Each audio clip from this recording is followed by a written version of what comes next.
The International Business Times did a fantastic report on the corruption in the Krispy Kreme administration. See what I did there? His real name is Chris Christie, not Chris Krispy Kreme. I'm so good at the comedy. And they uncovered that Christie essentially pulled a Jeb Bush, and what that means is he did direct favors for his donors by raiding pension funds and just giving the money to his buddies.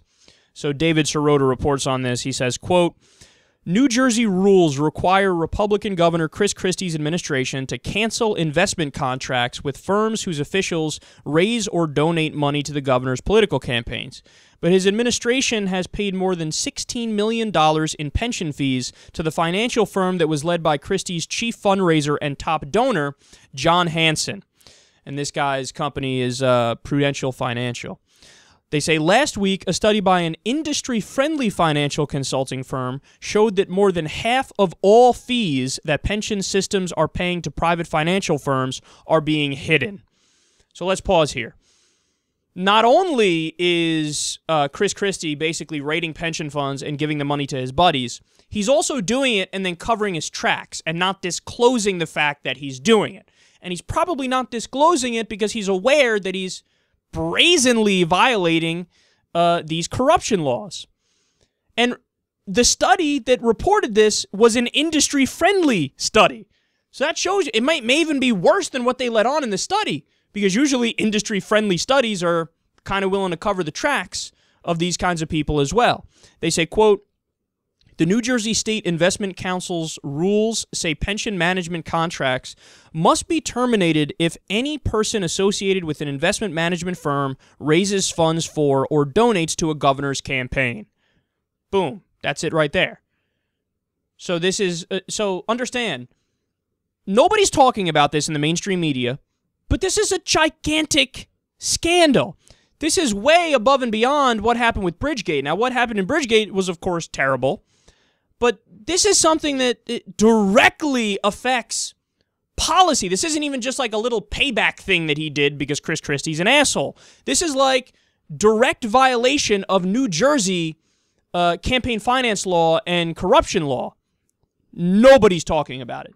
And this is Chris Christie's 912th fucking scandal. I mean, you remember we spoke about how the FEMA money that Christie got for Hurricane Sandy, how did he divvy it out? Well, he went by who did political favors for him.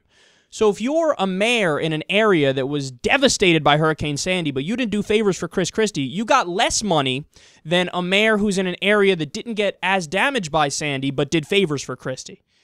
He also gave away pieces of the World Trade Center to his political donors. I mean, literally profiting from a terrorist attack. Who does that? Give me money so I can win election, and here, you can have a piece of the towers that got knocked down during the terrorist attack. How disconnected is this guy?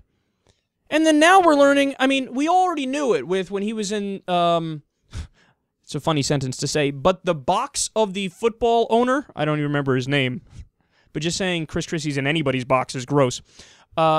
That was brazen corruption because we found out he's got business deals going on with that guy. You can't do this.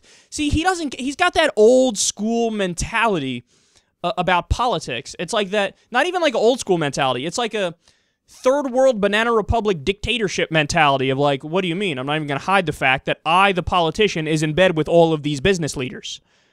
But your job is not that as a politician. But Chris Christie's so dense, he doesn't get that.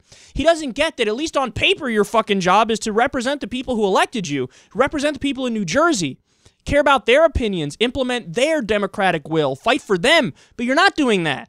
You're doing the opposite. Hey, who gave me money? Who's my buddy? This is I scratch your back, you scratch mine. That's what we're talking about here. I mean, oh, you gave me money to win my election and you're in Prudential Financial? Here, let me raid the pension funds and give you some of the money. And we know the reason why this isn't being spoken about a lot in the mainstream media or at all in the mainstream media. Because we're so used to money in politics that it's a yawn to anybody who's involved in this. I mean, we try to continue to be objective about it. The Young Turks continues to try to be objective about it. David Pakman and other progressive shows try to be objective about it. But people, CNN or the nightly news, what do you mean? Money in politics is how it works. Hillary was just bragging about trying to raise $2.5 billion for her upcoming race. Jeb Bush is probably trying to raise billions as well. And what, they're going to do a story about how Christie took money from a donor and then helped the donor out? In their minds, it's like, that's how it works. What do you mean? That's not how it works, man. That's not how it's supposed to work. I mean, we live in a country that's supposed to be a representative democracy and a constitutional republic. And what we're seeing here is the representative democracy part gone. We're now openly an oligarchy, and even bringing this up to Christie, I'm sure he doesn't feel bad about what he did, and he'd do it again, and he'd be in your face about it.